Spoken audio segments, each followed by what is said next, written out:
What's the good word, y'all? DKB here, and I'll start this off by saying there's the slimmest opportunity in the world, like less than the victory we were able to come back and win with the Cleveland Browns percent chance that this actually comes to light. But there is a world where potentially Lamar Jackson doesn't get extended this offseason, and the question being, would it make sense for you to go and acquire a superstar at the position of quarterback in order to take this roster to the max level it can ultimately achieve?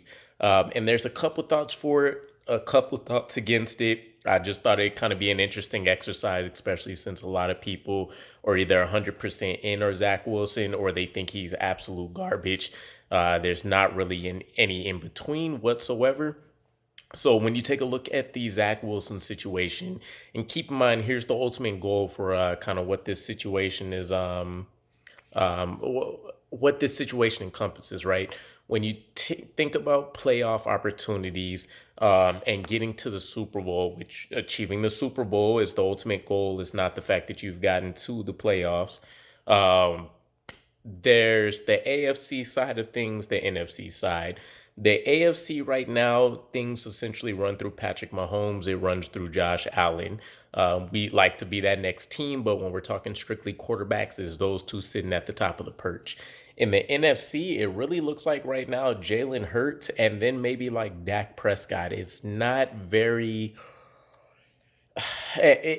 as elite as it used to be. I definitely think things are skewed towards the AFC at this point in time. And when you take a look at even going further down the list, if you want to talk about the next tier quarterbacks in the AFC, Joe Burrows, depending on where you want to place him with the Patrick Mahomes, or if you want to make him the top of the next category, Tua Tagovailoa. I mean, our own division definitely looks crazy. Derek Carr and them. It's a lot of tough outs when you just talk about quarterback versus quarterback.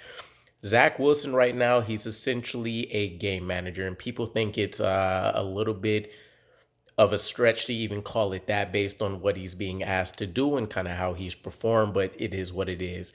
With Zach Wilson, currently, we are a fringe playoff contender. At this point, we're definitely in control of our own destiny, but nobody would sit there and say that it's definitely ours to lose. There's definitely a good portion of us that think that at any good point in time, the wheels can fall off on this thing, as we've been used to.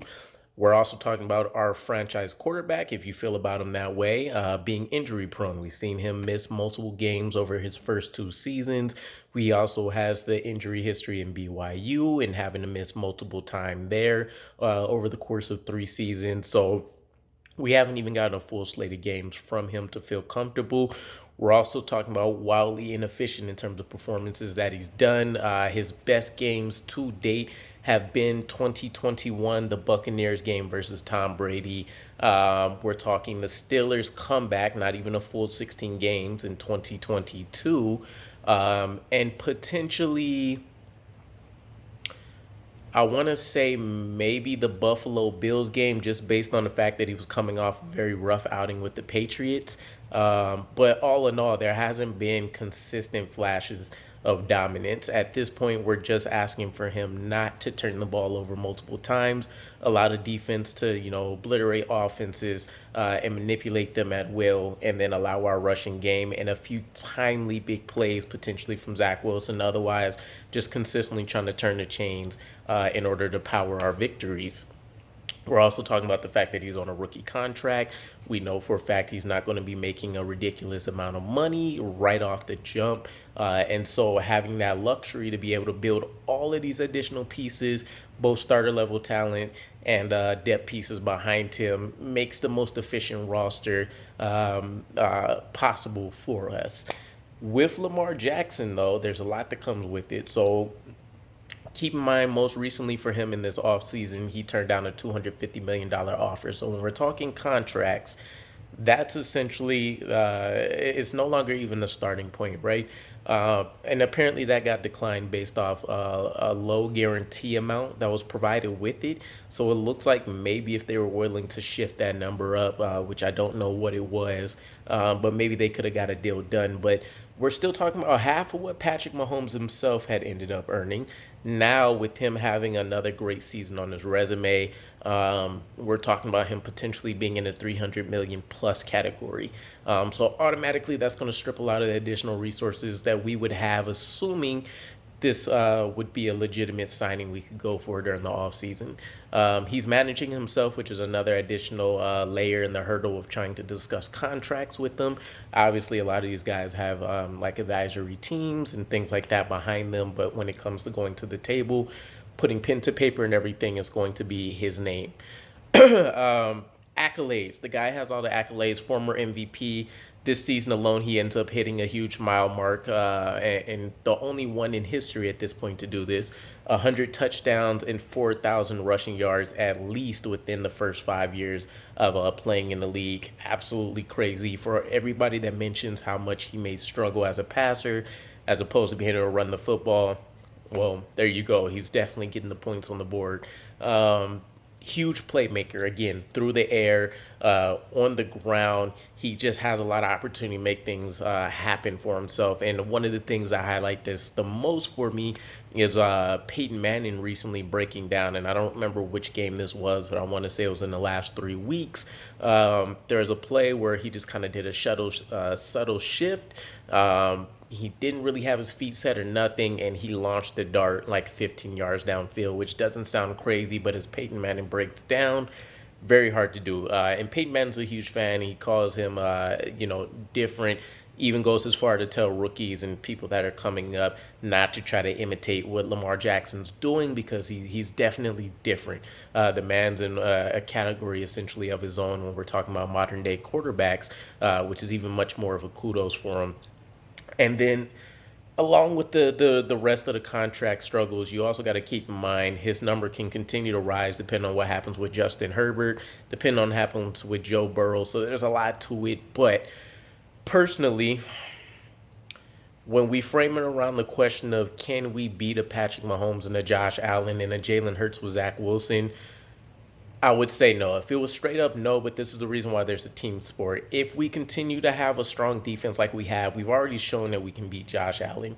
Zach Wilson didn't do anything spectacular at all. He played his game manager role. One untimely strip sack for him, and outside of that, he played a decent game.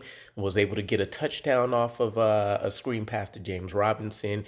It's definitely manageable. I would say it's definitely a lot easier if we had a Lamar Jackson, but if I had to throw my chips, fully into the table, I don't think I would swap Zach Wilson for Lamar Jackson, just for the reason that there's more benefits with him being on his rookie contract and ample opportunity for him to make world world changing development over the course of his career while we still have him under a reasonable contract. Also, just something to kind of put your put a feather in your cap, food for thought, whatever you want to call it. Lamar Jackson, and this is just kind of the unfortunate situation a lot of NFL players are in. Lamar Jackson can still go the Kirk Cousins route with this, where the team can hit him with 2 franchise tags. And then I want to say they can control him for 3 years. I forgot how it goes, but 2 franchise tags and then maybe like an exclusive tender or something like that. I forget how that will work out, but they still would legitimately be able to control the rights to him for 3 years. So even for all of the betting against himself, it would behoove not only the Ravens, because you've seen with the Kirk Cousins situation and the cap is only going up, how crazy those numbers balloon hitting a quarterback with a franchise tag. And then, of course, for Lamar Jackson, just having that long-term security is huge. But I'd be curious to hear your guys' thoughts. Would you, and it doesn't even have to be Lamar Jackson, this is just a situation that kind of piqued my interest. Would you trade Zach Wilson for a proven quarterback in the mold of a Lamar Jackson, or would you stay and try to build and develop a team around Zach Wilson where he has a much younger contract, and even potentially Zach Wilson maybe earns a contract less than what Lamar Jackson gets in the future, which is still a huge bonus for the team? So let me know what your guys' thoughts are, and I'll catch you again. Peace.